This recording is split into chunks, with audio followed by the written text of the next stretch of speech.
General Tawi, Chairman, co-panelists, Your Excellency, Chiefs of Defense Staff, ladies and gentlemen. This is a truly integrated conference because here I am standing, a man in blue, Air Force, talking to mostly military, army crowd on a maritime subject. So I start with the assumption that I might know a little more than most of the audience sitting here, except the Sri Lankan Navy experts who are there to catch me on any mistakes that I make. It's a longish subject, but I'll try to restrict myself to 20 minutes. Firstly, I'll cover some aspects of the UNCLOS. Next. The older freedom of seas concept dating to 17th century specified national rights extending 3 miles from the coastline. And interestingly, the 3 miles was according to the cannon shot rule. That means you could only control those 3 miles where you could fire, and therefore that's the area you had. It was replaced by the United Nations Conventions on Law of the Sea, which came into force in 1994. 165 countries have joined the convention. USA has not ratified it because of its objection to the International Seabed Authority and regulation of deep sea mining, which I'll cover a little later. UNCLOS divides the sea waters into various zones, attributing and limiting rights of nations while preserving the freedom of navigation for the global seafaring community. Let's look at this delimitation of these zones.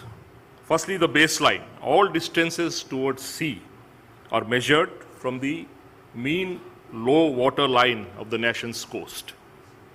This line is called the baseline. Territorial sea extends 12 nautical miles, that's approximately 22 kilometers, from this baseline. Laws of the state are fully applicable in these waters, except right of innocent passage for vessels of all states. Passage is innocent as long as it is continuous and expeditious. It should not be prejudicial to the peace, good order, security of the coastal state. Contiguous zone. The coastal state may, however, exercise necessary control in the contiguous zone up to 24 miles to prevent infringement of its customs, fiscal, immigration, and sanitary laws. The area beyond and adjacent to the territorial sea, up to 200 miles from the baseline, is the exclusive economic zone. Here, the coastal states have sovereign rights for managing and exploiting the living and non-living resources in the waters, seabed, and its subsoil. The economic potential of EEZ is therefore immense, and most of the conflicts are because of the EEZ. Beside fishing and petroleum, developed technologies offer the possibility of extracting minerals from the seabed. The vastness of EEZ could be gauged from this slide, which tabulates 20 nations with the largest EEZ vis-a-vis their land areas. Here you can see that your EEZ is not proportional to the land that you have. A small island nation, for example, Micronesia, with a very small land area, has a huge EEZ.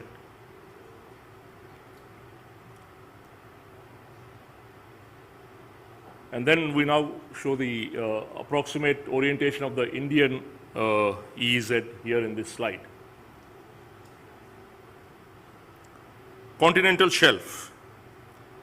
A coastal state can further extend its right over exploitation of resources on the seabed up to 350 miles from the baseline if it is within 100 miles of the 2,500 meter isobath being the line connecting a depth of 2,500 meters. So if the isobath of 2,500 meters is within 150 miles of your coast, you could have another 100 miles of continental shelf which you could exploit. These are the laws as promulgated in UNCLOS. And then beyond that is all high seas and referred to as high seas and are open to all states and cannot be subjected to the sovereignty of a state. I'll now cover the International Seabed Authority. ISA is an intergovernmental body designed to control all mineral-related activities in the area that is beyond the EEZ, which constitutes almost 51% of the Earth's surface. 8 organizations applied for specific seabed areas in which they were authorized to explore polymetallic nodules. Deep sea mining may yet be a distant dream for most nations, but imagine the rush when it is possible to economically extract minerals from the seabed. The Indian site that has been allotted is shown here. Let's now look at some of the threats in the territorial waters. Some of the peacetime threats to maritime zones are illegal fishing. As you know, fish don't have any boundaries, and fishermen will go where the fish are. A lot of violations occur due to the absence of physical boundaries and lack of navigational tools with the small fishermen. And they are not aware of the UNCLOS or the laws that are existing. Next is the smuggling. The coastlines are vast and disparate economies and varying duty structures encourage smuggling activities. India is a victim of gold smuggling to keep our ladies happy with jewelry. Then drug running, long unprotected coastlines and huge amount of money involved encourage drug running. And this money is mostly used in illegal activities thereafter, including terrorism. Human trafficking. Globally, there are many people seeking green pastures or escaping strife, and this is another menace in the waters. Terrorist attacks preceded by MV Limburg and USS Cole attacks at sea. The 26/11/2008 terrorist attack on Mumbai has introduced an added dimension to the maritime security concerns. State-sponsored and non-state actors have necessitated new responses such as increased surveillance and protective measures in territorial waters. In fact, this is adding to the defense expenditure in a large way, which I'll cover a little later. Protection of territorial waters. I will just give the Indian example where the overall maritime security is the responsibility of the Indian Navy. However, protection of the territorial waters and EEZ is the direct responsibility of the Indian Coast Guard, while we also have marine police patrols in the waters near the coast, both inland and very close to the coast. The Indian Coast Guard was established in 1977, and its role is to protect India's maritime resources, to assist mariners in distress, to enforce maritime laws, preserve marine environment and ecology, including pollution control, collection of scientific data on pollution and weather.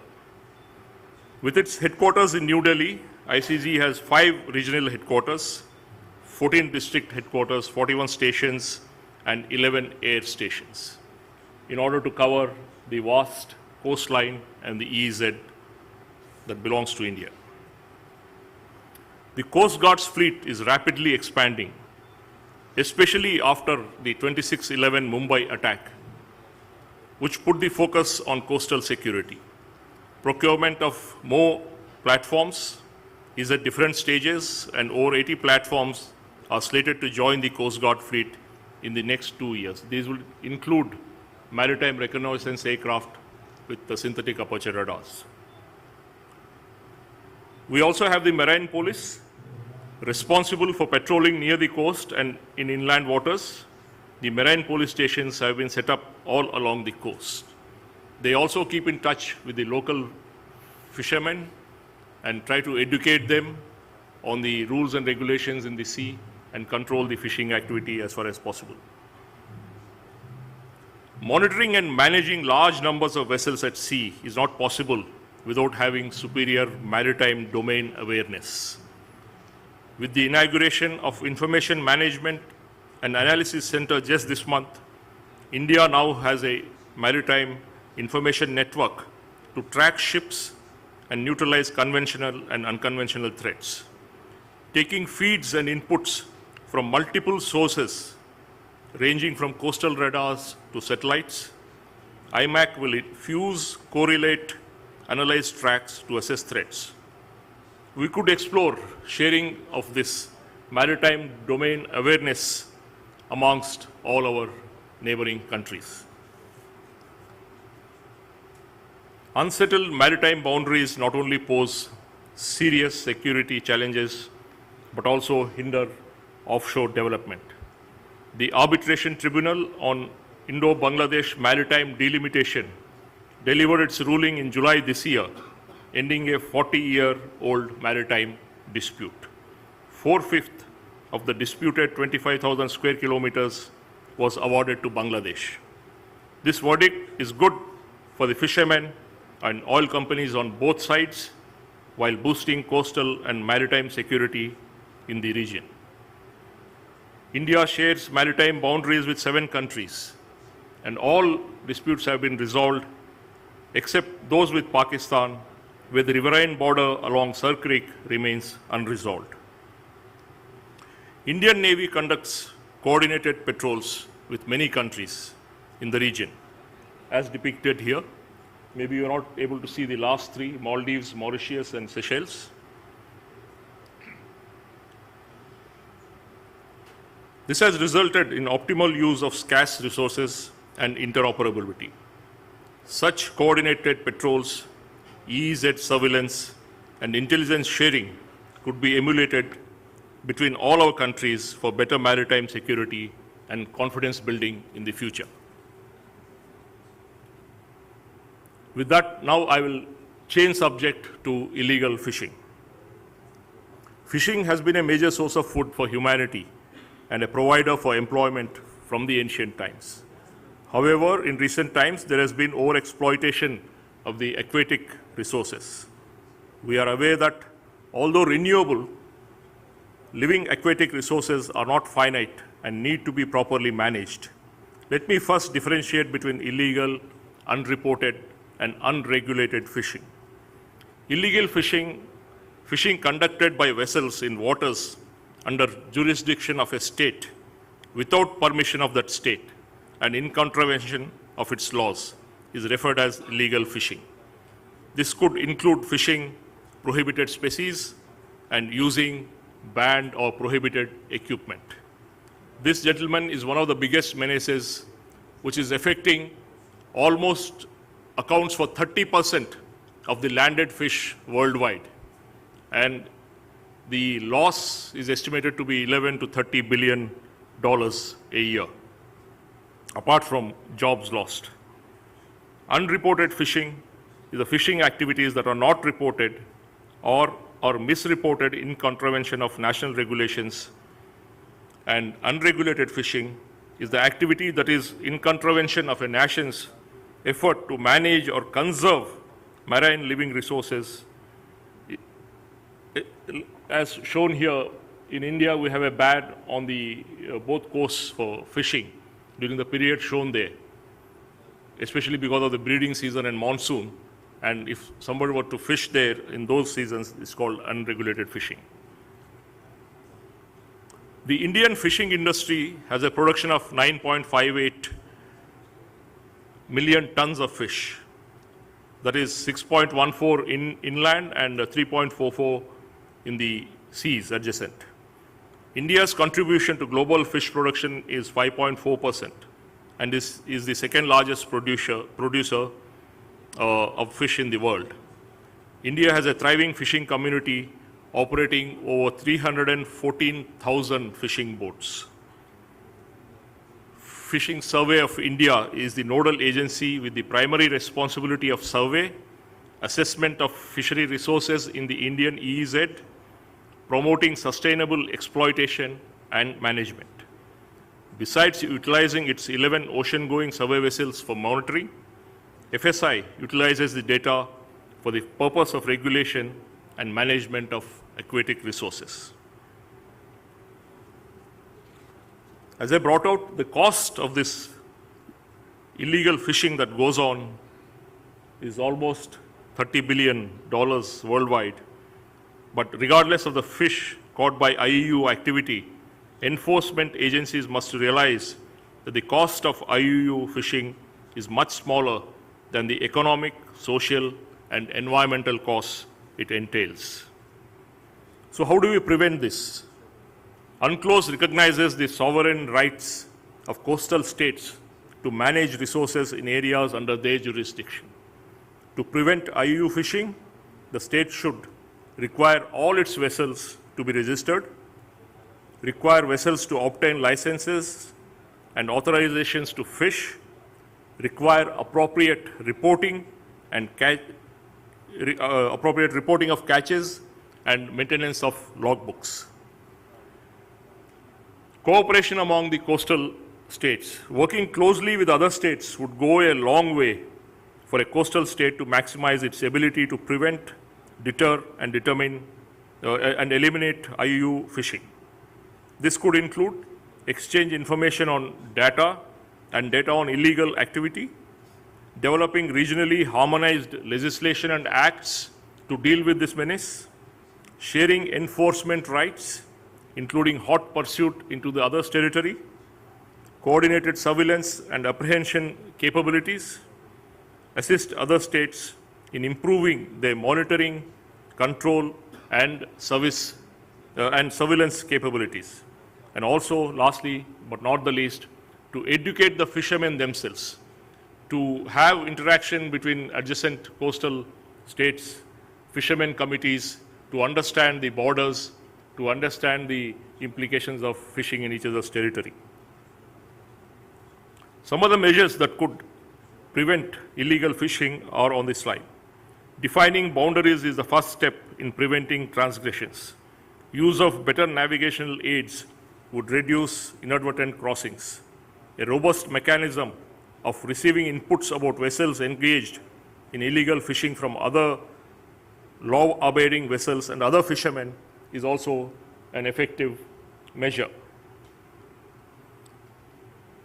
The international plan of action to prevent, deter, and eliminate illegal, unreported, unregulated fishing, IPOA-IUU in short, was adopted by the Food and Agricultural Organization of the United Nations in 2001 as a toolbox to deal with illegal fishing in its various manifestations.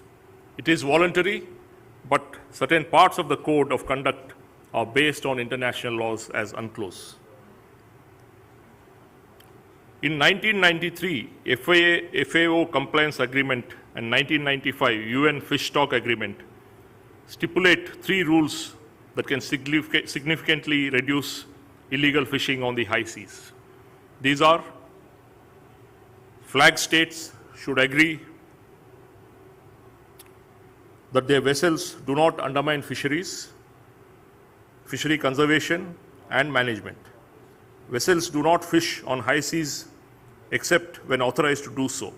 They do not catch endangered species or use prohibited equipment.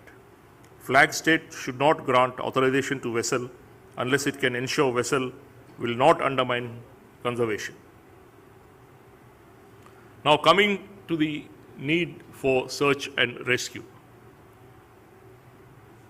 International Maritime Organization's Maritime Safety Committee has divided the world's oceans into 13 search and rescue areas, in each of which the countries concerned have delimited search and rescue regions for which they are responsible.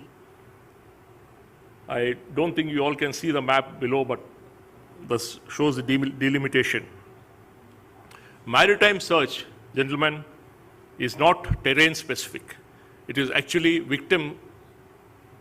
it's not victim specific, it is terrain specific. That means in your zone, it could be a vessel from any country, but it is your responsibility to provide the search and rescue for that vessel in distress. With over 100,000 ships and numerous aircraft transiting through, and more than 2 million fishers operating in the Indian search and rescue region, there is a need for a reliable and robust maritime SAR organization in the region. In India, maritime SAR is the responsibility of the Indian Coast Guard. Director General Indian Coast Guard is the National Maritime SAR Coordinating Authority. Under him, the Indian Maritime Search and Rescue Region is divided into 3 areas with maritime rescue coordination centers located in Mumbai, Chennai, and Port Blair. The DG Coast Guard, as the coordinating authority, participating agencies in the SAR plan include Ministry of Shipping, Indian Navy Air Force, Shipping Industry, Airports Authority, Met Department, Department of Space, Chief Hydrographer, Customs, private ports, major minor ports, Department of Telecommunication, governments of coastal states, that is the states within the Indian area, and fishing community, DG Civil Aviation, Bureau of Immigration, oil exploiting agencies, airlines, and marine police. It's a complex subject where all these agencies are involved, and therefore we have a national maritime SAR manual in accordance with the guidelines provided in International Aeronautical and Maritime SAR manual. It was revised in 2010 to incorporate the response for mass rescue operations and also other technological advances.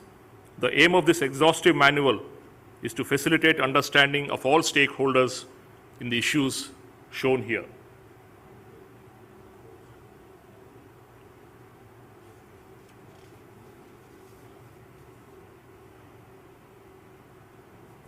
One of the tools to effect maritime search and rescue is the GMDSS. Communication between the distressed ship or unit or aircraft and the SAR system is the most important and often the weakest link in SAR. The Global Maritime Distress and Safety System is an internationally agreed upon set of safety procedures, types of equipment with commonality of frequencies and communication protocols used to increase safety and make it easier to rescue distressed ships, boats, and aircraft. The main types of equipment used by GMDSS are the EPIRB.